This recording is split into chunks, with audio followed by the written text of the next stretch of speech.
নমস্কার বন্ধুরা, লুবনা রান্নাতে সবাইকে স্বাগত জানাই। আজকে আমি তৈরি করে দেখাচ্ছি একটা সাধারণ রান্না, যেটা আমরা বাড়িতে প্রায় করে থাকি, ডিম আলুর তরকারি। কিন্তু এই সাধারণ রান্নাটা কিভাবে অসাধারণ করা যায় সেটাই আপনাদের সঙ্গে আজকে শেয়ার করব। এখানে আমি প্রথমে একটা বাটি নিয়ে নিয়েছি, তার মধ্যে দিয়ে দিলাম 1 চামচ কাশ্মীরি লঙ্কার গুঁড়ো, 1/2 চামচ হলুদের গুঁড়ো, 1 চামচ জিরের গুঁড়ো, 1/2 চামচ ধনের গুঁড়ো, ঝাল লঙ্কার গুঁড়ো খুব সামান্য পরিমাণে দিচ্ছি, যেহেতু আমি এখানে কাঁচা লঙ্কা বাটাটাও ব্যবহার করব। আর তাতে দিয়ে দিলাম 1 চামচ লবণ। লবণটা যে যার স্বাদ অনুযায়ী দেবেন। এবার তাতে একটু বেশি পরিমাণে জল দিয়ে একটা মসৃণ পেস্ট তৈরি করে নিলাম।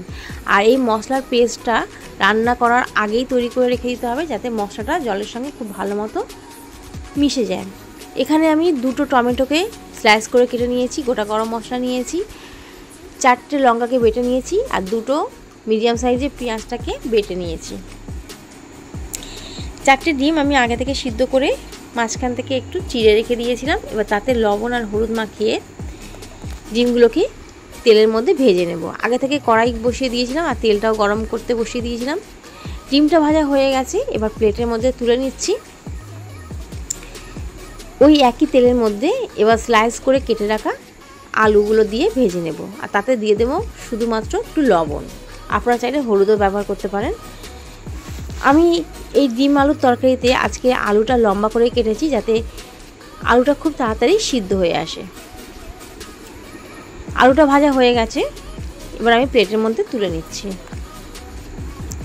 যে অবশিষ্ট তেল ছিল সেই তেলের মধ্যে আরও একটু তেল আমি যোগ করেছি, করে তাতে দিয়ে দিলাম গোটা গরম মশলা।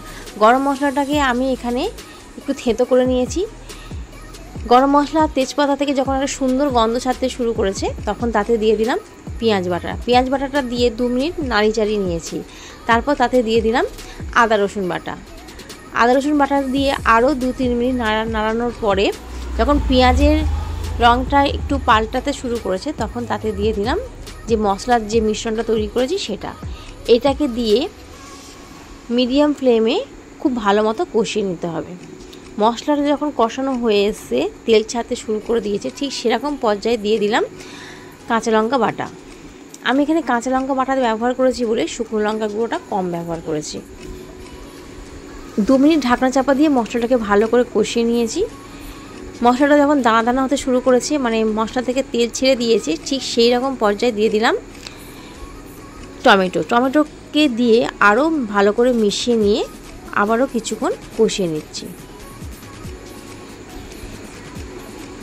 মিডিয়াম টু লো ফ্লেমে কষিয়ে নিয়েছি। 2-3 মিনিটের জন্য ঢাকনা চাপা দিয়েছিলাম, যাতে টমেটোগুলো একটু নরম হয়ে আসে আর মশলাটাও ভালো করে কষানো হয়ে যায়।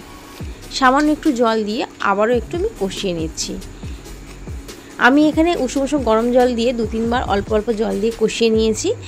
মশলাটা কষানো যখন হয়ে গেছে, তখন তাতে দিয়ে দিলাম ভেজে রাখা আলুগুলোকে দিয়ে আবারও মশলার সাথে কষিয়ে নিচ্ছি।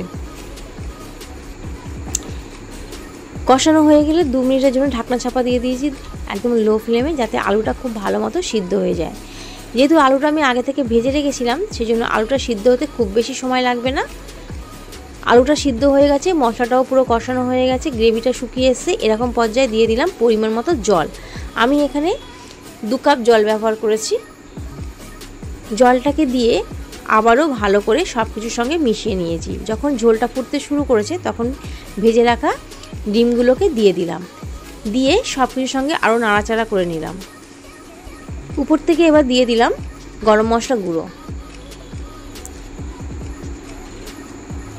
আর একটু দিয়ে দিলাম ঘিটা দিলাম, এটা অপশনাল, যে যার ফ্লেভারের জন্য আমি যাতে দিয়েছি।